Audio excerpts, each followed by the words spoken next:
Վերնատուն Հանրային ռադիոյի ուղիղ եթերում Վերնատունն է, ես Նազելի Օհանյանն եմ, ողջույն սիրելի ռադիո լսողներ, Հանրային ռադիոյի կայք էջում ու նաև Facebook-յան հարթակում մեզ դիտողներ։ Իմ հյուրն այսօր Կոմիտասի Թանգարան ինստիտուտի տնօրեն Լուսինե Սահակյանն է։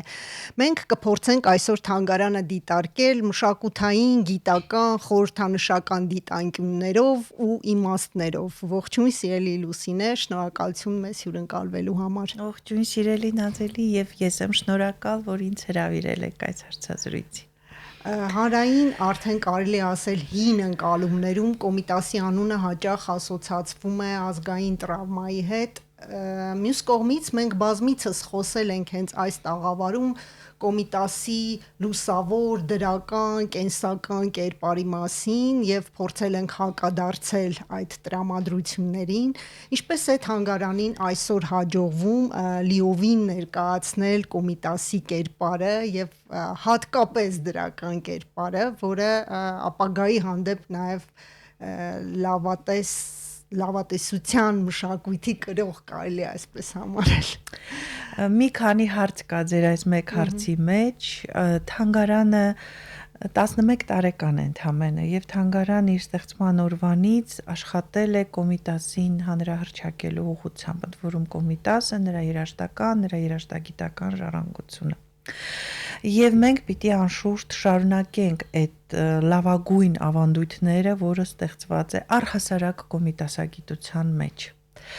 Եվ լավագույն ավանդույթների կողքին այո կան որոշակի կարծրատիպեր, կարան որոշակի չասեմ սխալ, բայց թյուր ընկալումներ, որոնք ժամանակի մեջ պետք է վերանայվեն։ Անշուշտ տրավմայի գաղափարը որ կա, տրավմայի այդ կերպարը ճակերտավոր, որ ստեղծված է Կոմիտասի շուրջ, հենց առաջին մեր քայլը, որ անում ենք, Կոմիտաս Թանգարան ինստիտուտը շուտով գիտնականների եւ առհասարակ Կոմիտասով հետաքրքրվող մտավորականներին սեղանի գիրքը կդարձնի ֆրանսաբնակ հոգեբույժ Լուիս Հովհաննիսյանի ուսումնասիրությունը։ Սա շատ կարևոր ձեռքբերում է մեզ համար, ինչու՞։ Որովհետև Լուիս Հովհաննիսյանը այն գիտնականն էր, ով աշխատել է Կոմիտասյան արխիվներում հոգեբուժարանի։ Եվ այն գիտնականները կամ այն հոգեբուժները, ովքեր զբաղվել են Կոմիտասի կյանքի վերջին շրջանով, մեծապես օգտվել են Լուիս Հովհաննիսյանի ուսումնասիրությունից, որը ֆրանսերեն է եղել, մինչև վերջերս այն թարգմանվել է հայերեն Շուշանիկ Թամրազյանի շնորհիվ եւ Կոմիտաս Թանգարան ինստիտուտի իհարկե ակտիվ եւ համառ աշխատանքների արդյունքում դա կտրվի սեղանին եւ մենք կհասկանանք, որ Կոմիտասը չի եղել շիզոֆրենիայով հիվանդ, չի եղել այն խելագարը, որը շատ երկար տարիներ հրամցվել է Եվ ես ձեզ ասեմ, հրամցվել է գեղարվեստական գրականության շատ հաճախ, գեղանկարչության միջոցով, շատ հաճախ նաև այն հետազոտությունների կամ հուշագրությունների, որտեղ առասպելներն ավելի շատ են, քան իրականությունը։ Այս գիրքը կդրվի ընթերցողի սեղանին եւ ընթերցողը ինքը կհասկանա, որ Կոմիտասը եղել է լուսավոր կերպար։ Կոմիտասը եղել է պայծառ կերպար, լավ արվեստագետ, պարզապես պատմական վայրիվերումների մեջ Կոմիտասը հեռացել է իր հայրենիքից եւ իր կյանքի այդ վերջին շրջանը ապրել մենության մեջ եւ գիտեք շատ ցավալի էջեր կան, որովհետեւ Կոմիտասի ողբերգությունը օր գնացել է, օրեցօր գնացել է մեր մտավորականների եւ նրա ժամանակակիցների ներկայությամբ, նրանց վկայությամբ։ Այս գիրքը մեզ հնարավորություն կտա այս ուսումնասիրության թարգմանությունը, հնարավորություն կտա փակելու Կոմիտասյան այդ խելագարության, կոպիտ խելագարության վարկածը եւ մենք կտեսնենք մի հոգեվորականի, մի ազնիվ արվեստագետի, որը պատմական վայրիվերումների արդյունքում հայտնվել է իր հայրենիքից հեռու եւ իր մահկանացուն կնքել հոգեբուժարանում, այնտեղ էլ մնալով որպես լռակյաց, մենակյաց հոգեվորական։ Իսկ ինչ վերաբերում է Կոմիտասի աշխարհիկ բնույթի նրա արվեստագետ լինելուն, այստեղ թանգարանը անելիքներ ունի, որովհետև նախ եւ առաջ Կոմիտասը մեծագույն երաժիշտ է։ Իսկ մենք երաժշտության պատմությունից գիտենք, որ յուրաքանչյուր մեծ երաժիշտ պիտի կապված լիներ կամ եկեղեցու կամ պալատի հետ։ Եվ քանի որ Կոմիտասի ժամանակը, նրա մահկությունը, նրա ворփությունը նրան բերել է Գևորգյան հոգևոր ճեմարան Էջմիածին, որը դարձել է նրա համար եւ տուն, եւ ընտանիք, եւ կրթավայր։ Կոմիտասը կրթվել է այնտեղ եւ Կոմիտասը այնտեղ ապրել է 20 տարուց ավել։ Միևնույն ժամանակ Կոմիտասը եղել է արվեստագետ, փայլուն արվեստագետ եւ ինչպես իր ուսուցիչն էր ասում, մի մոլերանտ արևելքցի, որ ոչ մի նոտա, որ ամեն նոտայի համար կարող է արուն թափել։ Եվ երբ Կոմիտասը Շմիդտը, Ռիխարդ Շմիդտը այդպես է բնորոշել նրան, ամեն դեպքում այդ մոլերանդությունը նրա ավելի շատ նրա արվեստին էր վերաբերում, քան նրա հոգևորական լինելուն։ Եվ այդ մոլերանդությամբ նա պաշտպանեց հայ երգը, հավաքեց հայ երգը եւ ինքն էր ասում, որ մեր երգը ոչ միայն մեղք եւ տխուր չէ, այլ համակ ուշ եւ եռանդ է։ Եվ իր երգերի մեջ կան այնպիսի ժանրեր, որոնց բնորոշումը շատ լավ տալիս է ժամանակին Սիմոն Վրացյան ասելով, որ այ Կոմիտասի մեջ հին աստվածների արևը ոնց որ շատ է։ Եվ այդ բնապաշտական նրա էությունը, բնության հետ նրա ունեցած կապը, երգերի ժանրերը, ծիսական երգեր, վիճակի երգեր, սիրո երգեր, քնարական երգեր, բնության երգեր,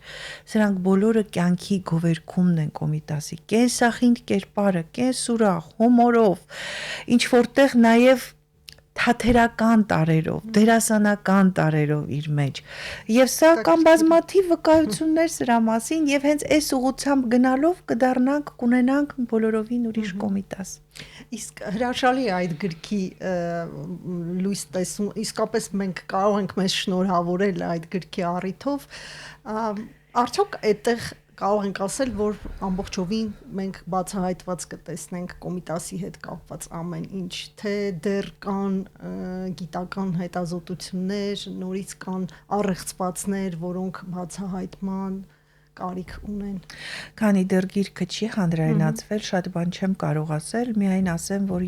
երջանկահիշատակ Վազգեն առաջին կաթողիկոսը կապ է հաստատել 90-ական թվականներին Վիլժուիֆի հոգեբուժարանի ղեկավարության հետ, որոնք տվել են այդ հնարավորությունը հայտի կնոջ աշխատել ֆրանսիական արխիվներում։ Գիրքը պետք է պատկերացնել, որ ստեղծվել է 90-ականներին, բայց դա շատ բարեխիղճ աշխատանք է, եւ ամենակարևորը մենք պիտի լավ գիտակցենք, որ խոսք է գնում դարասկզբի հոգեբուժության մասին, որը չուներ այն հսկա զինանոցը, որն ունի այսօր։ Եվ ամենակարևորը, քանի որ Կոմիտասը քիչ է խոսել, իսկ խոսելը ամենակարևորն է հոգեվերլուծության մեջ, անշուշտ ինֆորմացիա քաղելը, տեղեկություն ստանալը, բուժառուից հետևապես այստեղ մենք գործ ունենք բավական նույնիսկ կծկտուր կարծիքների մասին, բայց ամբողջական պատկերը Կոմիտասի եւ ախտորոշման, եւ վիճակի, եւ վարքագծի մենք կունենանք սեղանին դրված։ Եվ ես կարծում եմ այս ուսումնասիրությամբ կփակվի այլևս Կոմիտասի այդ խելագարության էջը եւ մենք կփորձենք բացել, նորովի բացել, մեր օրերում բացել իսկական Կոմիտասի կերպարը։ Շատ լավ, Տիկին Լուսինե, եկեք խոսենք, թե ինչպես է թանգարանը հաղորդակցվում այսօր հասարակության ու նաև աշխարհի հետ, այդ միջազգային ծրագրերի հետ կապված նաև կա արդյոք սահման, որտեղ օրինակ երբեմն նորարարությունը ինչ որ այսօր արվում է եւ պահանջ կա, որպեսզի թանգարանային միջավայրում արվի, չի վնասի օրինակ ակադեմիական խորությանը, ակադեմիական քննությանը։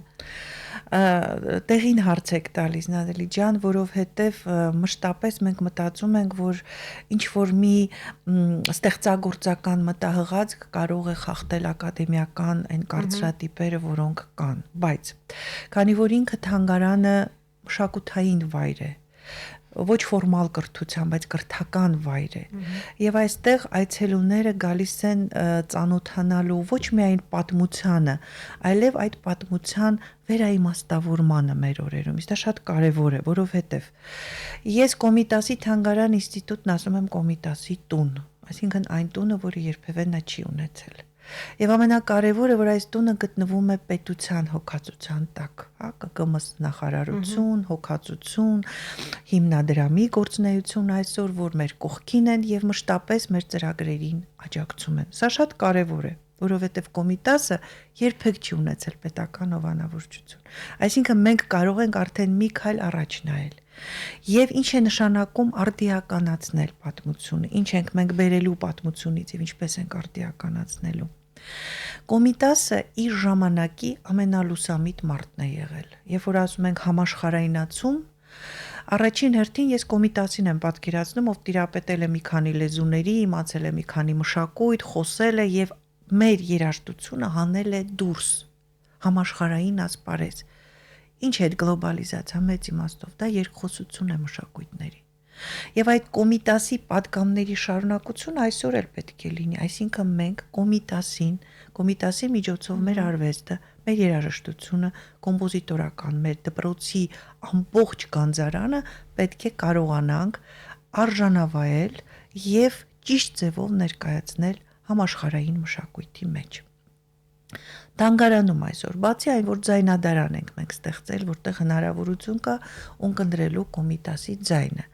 Բազմաֆունկցիոնալ է մեր թանգարանը, այսինքն մենք ոչ միայն գիտակրթական բաժին ունենք, ոչ միայն ցուցադրության բաժին ունենք, մենք ունենք երաժշտական բաժին, մենք ունենք երգչախումբ փոքրիկ, մենք ունենք համապատասխան բոլոր այն զինանոցը, որը պիտի ցույց դրի Կոմիտասին։ Մենք որոշել ենք ստեղծել Կոմիտասի գալագրաման, այսինքն մի ծրագիր, որտեղ Կոմիտասը ինքը իր ձայնով, դա իհարկե արհեստական բանականության միջոցով, պիտի հրավիրի իր աշակերտներին եւ դաս տա։ Եթե մեզ հաջողվի դա իրագործել, դա կլինի շատ կարևոր քայլ եւ թանգարանի եւ առհասարակ Կոմիտասագիտության համար։ Ինչն է համակայլ գնում գիտական ճշգրտությանը, որ մենք բոլոր տվյալները ճշտվում է մեզ մոտ, այսինքն դասը որտեղ է լինելու։ Դասը պիտի լինի բնության այն վայրում, Դիցուք Վարդաբոլուր գյուղում, որտեղ Կոմիտասը երգ է գրառել։ Որ երգն է գրառել, սա նույնպես հստակեցնում են գիտականորեն։ Ինչպես է գրառել, ինչպես է դա մշակել միաձայն եւ ինչպես է մշակել երգչախմբի համար։ Այսինքն բոլոր տվյալները կապված ժամանակակից մոտեցման հետ մեզ մոտ ակադեմիական են, ճշտված են, հստակ են եւ գիտական են։ Այս է, որ մենք համադրում ենք ավանդականն ու արդիականը իրար հետ։ Մենք հրապարակում ենք Կոմիտասի դաշնամուրային պարերը, բայց ինչպես։ Մեր խոնարհում ունենալով Ռոբերտ Աթայանի 82 թվականին հրատարակած ակադեմիական հրատարակության հանդեպ մենք հրատարակում ենք բոլորովին նոր տարբերակ, հիմնվելով Կոմիտասի արխիվային նյութերի վրա, QR կոդի վրա,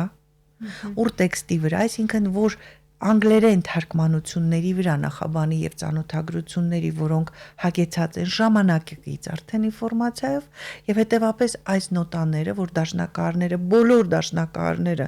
ունեն այդ նոտաների պահանջը, որովհետեւ սա ոչ միայն հայ դաշնակահարների երկացանկի անբաժանելի մասն է, այլև շատ դրսից եկած դաշնակահարների, որոնք առաջին հերթին մեզանից ուզում են Կոմիտասի դաշնամուրային պարերը։ Հենց դա մենք հրատարակելու ենք եւ դնենք սեղանին։ Դա կհամարվի իմ խորին համոզմամբ նոր հրատարակություն եւ Կոմիտասին հանրահռչակելու եւս մեկ կարեւոր քայլ։ Շատ լավ, մենք խոսեցինք հրատարակչական գործունեությունից, թանգարանի, բայց նաև թվայնացման գործունեության մասին էլ մի փոքր ներկայացնենք, հետո անցնենք առաջ։ Այո, մենք եւս մեկ մեծ ծրագիր ենք նախաձեռնել Կոմիտասագիտական գրականության շտեմարանի ստեղծում։ Սա հսկայածավալ աշխատանք է։ Ես ձեզ ասեմ, որ ազգային գրադարանը ձեռնամուխ է եղել այդպիսի մի աշխատանքի, միայն 1969 թվականին հրատարակված նյութերը գիտական, փաստագրական, գեղարվեստական մի քանի հազար նմուշ է կազմում, միայն 1969 թվականի։ Իսկ մենք ձեռնարկել ենք Կոմիտասագիտության համահավաք շտեմարան, որը պիտի գնա երկու ուղղությամբ՝ Կոմիտասի գրածը եւ Կոմիտասի մասին գրածը։ Եվ ես բազմիցս ասել եմ, որ Կոմիտասի մասին ավելի շատ է գրված, քան Մեսրոպ Մաշտոցի։ Եվ այստեղ մենք գործ ունենք հսկայածավալ գրականության հետ, որ պիտի հավաքվի մամուլից այդ թվում եւ ամսագրեր, հանդեսներ, հետո գալիս են պարբերականներ, թերթեր, հսկայական մի բան է լինելու եւ ես կարծում եմ, որ ամբողջ թանգարանը, որը ունի մատենագիտական բաժին, որը ունի գիտակրթական բաժին, որը ունի գրադարան, որովհետեւ թանգարանում է զետեղված նաեւ երաժշտական գրադարանը, պիտի մենք ամբողջ մեր ներուժը մոբիլիզացնենք, որ կարողանանք համատեղ այս աշխատանքն իրագործել։ Վերջերս մենք ամերիկաբնակ հայ մտավորական Մարկ Չենյանից ստացել ենք թվայնացման մի սարք, որը կնպաստի կոմիտասագիտական գրականության ավելի ակտիվ թվայնացման աշխատանքներին։ Մեր ֆոնդի աշխատակիցներն արդեն աշխատում են ազգային արխիվում եւ այնտեղից արդեն մոտ 300 կոմիտասին վերաբերող նյութ է դուրս բերված այս պահի դրությամբ միայն ազգային արխիվից։ Իսկ այդ ամբողջ ծավալը որքան է, եթե այսպես թվերով նշենք։ Ես ասում եմ, ես նույնիսկ վախենում եմ ասել, որովհետև մենք որ առանձնացնում ենք պարբերականները, հանդեսները, չկա այդպիսի մի լուրջ ամսագիր, որ կոմիտասին անդրադարձած չլինի, իսկ որ մենք նայում ենք օրինակ Էջմիածին հանդեսը կամ պատմաբանասիրականը կամ Բամբեր մատենադարանի, մենք տեսնում ենք, որ ուղակի համարներ կան, որ ամբողջապես նվիրված են Կոմիտաս վարդապետին եւ շատ լուրջ գիտնականներ են այնտեղ հոդվածներ գրել։ Էլ չասած մենագրական աշխատանքները, աշխատությունները, չասած գեղարվեստական գրականությունը, հուշագրությունները, ինքը Կոմիտասը այնքան առինքնող կերպար էր հաճելի, որով իր հետ խոսում էր, հանդիպում էր, ինչ-որ մի հուշ թողնում էր իր մասին։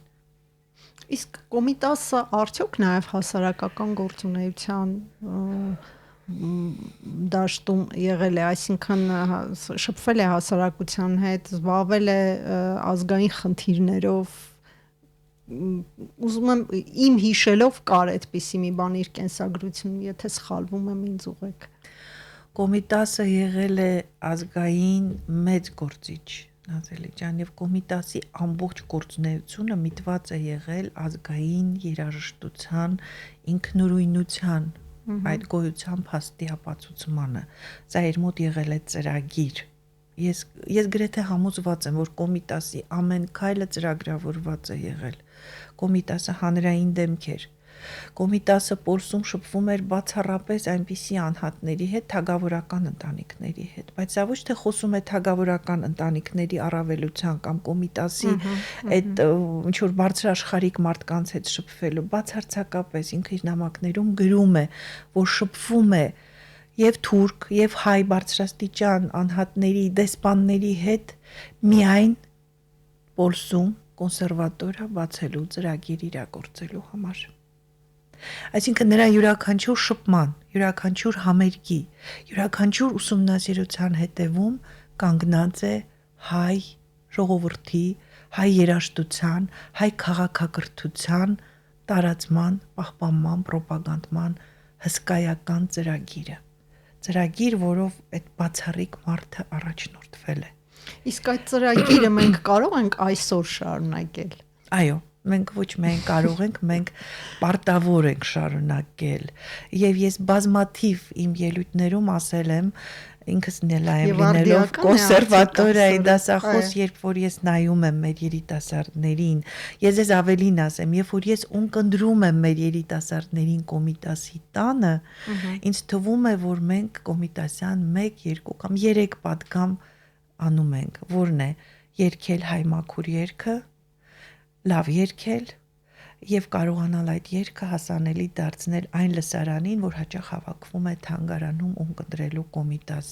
Եվ այդ տենդենսի միջայլոց շարունակվում է հյուպատոսներ, դեսպաններ, մտավորականներ, օտարերկրյա մեծ դելեգացիաներ պարզապես հիանում են Կոմիտասի երաժշտությամբ այսօր էլ։ Իսկ երաժշտությունից դուրս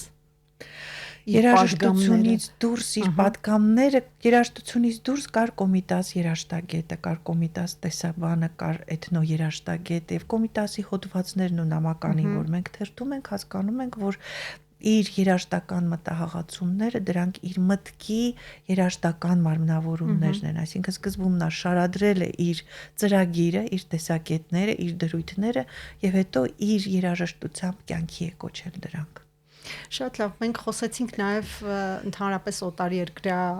զբոսաշրջիկների եւ այլ մարդկանց մոտեցում ընդհանրապես Կոմիտասին, երբ պատվիրակություն կամ զբոսաշրջիկներ են գալիս թանգարան, նրանք հաճախ չունեն այն կոնտեքստը, որը ունենք մենք, որն է այն համամարտկային, այսինքն այն հաղորդագրությունը, որը նրանց կարող է հասանելի դառնալ հենց թանգարանի միջավայրում, եթե օրինակ նրանք չգիտեն հայերեն, չեն լսել Կոմիտաս, տեղյակ չեն, այսպես առաջին հայացքից։ Տեխնիկական առումով ասեմ, որ մենք ունենք հրաշալի լեզուների տիրապետող եւ էքսկուրսավարներ եւ գիտական բաղադրիչ։ Այսինքն ոչ միայն անգլերեն, այնտեղ ռուսերեն, գերմաներեն, անգամ չինարենով ունենք։ Երկրորդը ինքը թանգարանի միջավայրը։ Թանգարանը այնքան արդիական է որպես ճարտարապետական կառույց եւ թանգարանի մտահղացումը, մշտական ցուցադրությունի դեպ ժամանակավոր ցուցադրությունը նույնպես նյութեր են, նոր նյութեր են, որ ստացել ենք Վիլժուիֆից եւ դրանք ուսումնասիրվել են, շուտով կհրատարակվեն նաեւ գրքի տեսքով։ Նախ տրվում են այդ բոլոր 8 սրահներում Կոմիտասի կյանքի տարբեր շրջանները, բայց սկսվում է թանգարանի մուտքը համաշխարհային մշակույթում տեղի ունեցած իրադարձություններով։ Եւ հենց սկիզբ ազդարարվում է այսպես. Կոմիտասը իբրև համաշխարհային մշակույթի մի մաս։ Այ երբ 1869 թվականին ծնվել է Կոմիտասը, ով է մահացել, ինչ է գրվել, ինչ է տեղի ունեցել համաշխարհային մշակույթի մեջ երաժշտական եւ այս հետաքրքիր սխեմայով օտարերկրացին մուտք է գործում թանգարան, որտեղ ինքը ոչ միայն ծանոթանում է այդ յուրահատուկ միջավայրին, այդ մթնոլորտին, որը շատ ժամանակակից լուծումով է իդեպ կառուցված է թանգարանը, նորանկախ Հայաստանի իբրև ծնունդ, եւ նաեւ թանգարանում նա հանդիպում է շատ հետաքրքիր էջեր, մասնավորապես օրինակ հայկական նոտագրության վերաբերող Կոմիտասի գրառումները, որ իսկույն նրա մոտ հարց է առաջանում, սա ինչ է։ Եվ մենք այնպես ենք մեր տեքստերը կառուցում, որ նա հասկանա, որ սա միջնադարյան տեսությունից եկած, խազերից եկած համակարգ է, հայկական նոտագրության համակարգ, իսկ միջնադարյան երաժշտական տեսությունները ունեին միայն քաղաքակիրթ ազգերը։ Ուներ հռոմեական եկեղեցին, ունեին բյուզանդացիները եւ այստեղ արդեն դաշտը գնում է նորից Կոմիտասի երաժշտագիտական ուսումնասիրությունները, գրառումները այ համաշխարհային մշակույթի համատեքստում դիտարկելու ուղղությամբ։ Իսկ կան հրատարակություններ հենց օտարալեզու, որը հենց կներկայացնի Կոմիտասին իր կենսագրությունը, գործը։ Այո, այդպիսի հրապարակումներ կան Կավերեժ Ներսիսյանի ուսումնասիրությունը, կա մեր շատ սիրելի Լարկ երաժշտական ընկերության ղեկավար Վաչե Պարսումյանի անգլերեն թարգմանած Կոմիտասի հոդվածները եւ ուսումնասիրությունները, կան դրսում մարդիկ, ովքեր զբաղվում են եւ գալիս են թանգարան, վերջերս էր եկել Օքսֆորդի դպրոցի երաժշտական բարձրագույն դպրոցի ներկայացուցիչ, ով նյութեր էր ուզում Կոմիտասի մասին գրելու համար եւ մենք բնականաբար տվեցինք այդ նյութերը, մասնավորապես օրինակ այն հետաքրքիր էջը Կոմիտասի կյանքի, որ նա նույնիսկ Շեքսպիրին է անդրադարձել եւ նրա Վենետիկի վաճառականը ստեղծագործության հիման վրա գրել է երաժշտություն։ Չեմ կարող չհարցնել, գիտեմ, որ տարիներ շարունակ կոմիտասագիտությամբ եք զբաղվել ու նաև հիմնել եք ամբիոնը կոմիտասագիտության։ Ամբիոնը չէ, դասընթացը, այո, ներողություն, դասընթացը, որն է եղել ձեր ամենամեծ անձնական հայտնագործությունը կոմիտասի ձեռագրերում կամ նամակներում, գուցե, որը փոխեց ձեր պատկերացումները նրա մասին։ Շատ անձնական կուզեի պատասխանել։ Գիտեք, ես այս հարցի պատասխանը կարդացի Ավետիք Իսահակյանի մոտ, որ ասում էր, որ այնտեղ որտեղ կա Կոմիտասի երգ, այնտեղ կա Հայաստանը։ Եվ այս համաշխարհայնացման, այս բուրըն իրադարձությունների մեջ ես մտածում եմ, որ յուրաքանչյուրի մոտ պետք է արմատացնել Հայաստանը։ Իսկ Հայաստան արմատացնելու համար մանավանդ երաժիշտը, մանավանդ արվեստագետը պետք է իմանա Կոմիտաս։ Խորապես իմանա Կոմիտաս, որովհետև Կոմիտասի արվեստը դա մեր հավաքական ուժն է, դա մեր հավաքական քաղաքակրթության դրսևորումներն են եւ դա ապագայի այն տեսլականն է, որը կա Կոմիտասի յուրաքանչյուր երգի եւ յուրաքանչյուր քայլի մեջ։ Այ երկար տարիներ սա ինձ մոտ դարձավ հայի հոմանիշ, լավագույն դրսևորման հոմանիշ եւ այն սկիզբը, որից պիտի ճյուղավորվեն եւ այդպես էլ կա հայ կոմպոզիտորը, հայ կատարողը, հայ մտածողը, հայ երգիչը եւ հայ մշակույթի կրողը։ Դրա համար ես ներմուծեցի այս առարկա, որտեվ հասկացա, որ սա հայ երաժշտագիտության այն ճյուղն է, որով զբաղվել են բոլորը, որտեվ գոյություն չունի որևէ երաժշտագիտական ուսումնասիրություն, որտեղ Կոմիտասին անդրադարձ չլինի։ Նույնիսկ այն հայ երաժշտագետներ, ովքեր զբաղվում են ժամանակակից արվեստով։ Իսկ ձեր միջի գիտնականը եւ ղեկավարը հաշտ են իրար հետ այս տարածքում։ Գիտեք, վախենում եմ Ռիխարդ Շմիդտի կարգախոսի հետ ինչ որ զուգահեռներ ունենալ, բայց Կոմիտասի հարցում կարող է ունենալ մի քիչ չափազանցություն, մի քիչ պահանջկոտություն, բայց ես ուզում եմ, որ իմ աշխատանքի մեջ ապրի այդ կառույցը եւ ապրի Կոմիտասը, որ Կոմիտասը լինի շատ ստուգված, շատ փաստարկված, շատ մաքուր, շատ գեղեցիկ եւ ուրախ, այնպիսին ինչպիսին ինքը եղել է։ Կոմիտասի հետ կապված երևի մի քիչ անհանդուր ժողովրդականություն կունենամ։ Եվ վերջում, եթե հնարավոր լիներ Կոմիտասին 1 րոպեով բերել այսօրվա Թանգարան ինստիտուտ, այսպես եթե պատկերացնենք, ձեր կարծիքով որ անկյունում նա իրեն ավելի հարմարավետ կզգար եւ արդյոք կզգար իրեն հարմարավետ, հաշվի առնում եք արդյոք, եթե Կոմիտասը ողջ լիներ, ինչ հայացքով կնայր այս կամ այն ձեր գործին։ Ինձ թվում է ինքը կնստեր բնության մեջ մեր բակում եւ դրսից կնայեր նախ բակին, հետո անպայման երաժշտական բաժնին շատ ուշադիր կլիներ, ինչքանով է իր երաժշտությունը, որտեվ ինքը այդ հարցը տվել է, գիտեք, ժամանակին ասել է, անմահ է այն գործը, որի համար ես մահացա։ Ու ես ուզում եմ ամեն ինչ անենք, թող շատ պաթետիկ չհնչի իմ խոսքը, որ նրա գործը իրապես շարունակենք անմահ պահել բոլորս։ Իսկ առաջիկայում կա ինչ-որ կոնկրետ միջոցառում, ծրագիր, որը հենց առաջիկա օրերին է նախատեսվում։ Օհ, մեր ծրագրերը այնքան շատ են, մեր համերգները, մեր ամառային դպրոցները, իդեպ ասեմ, որ դրանք հատուկ ծրագրեր են մեզ մոտ, որտեղ ուսուցանվում է Կոմիտասի երգը 3 տարեկանից, 4 տարեկանից սկսած երեխաներին, այսինքն մենք արմատացնում ենք այն մաքուր հնչողություն, այն մաքուր ընկալումը, որը գալիս է ըստ Կոմիտասի մեր լեզվից եւ կոմիտասյան երաժշտության մեջ մենք սերմանում ենք ոչ միայն մեր լեզուն,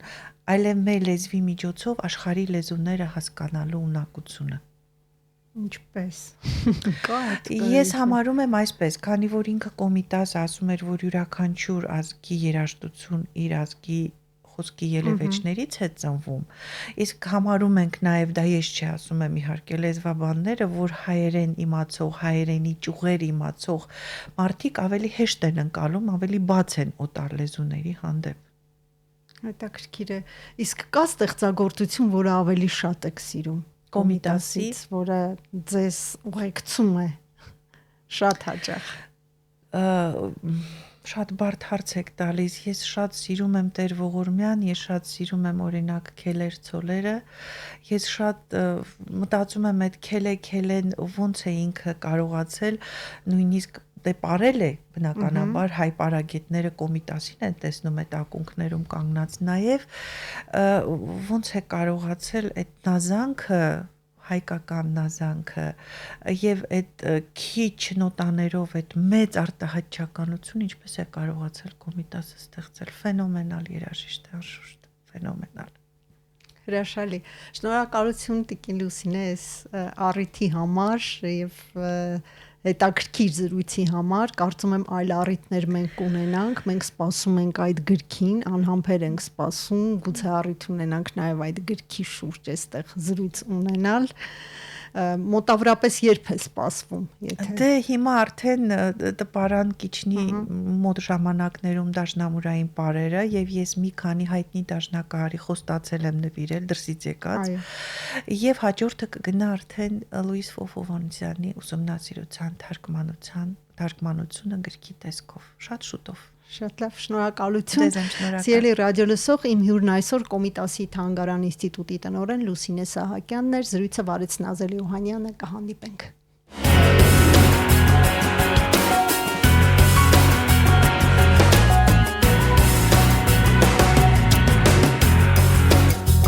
Վերնատուն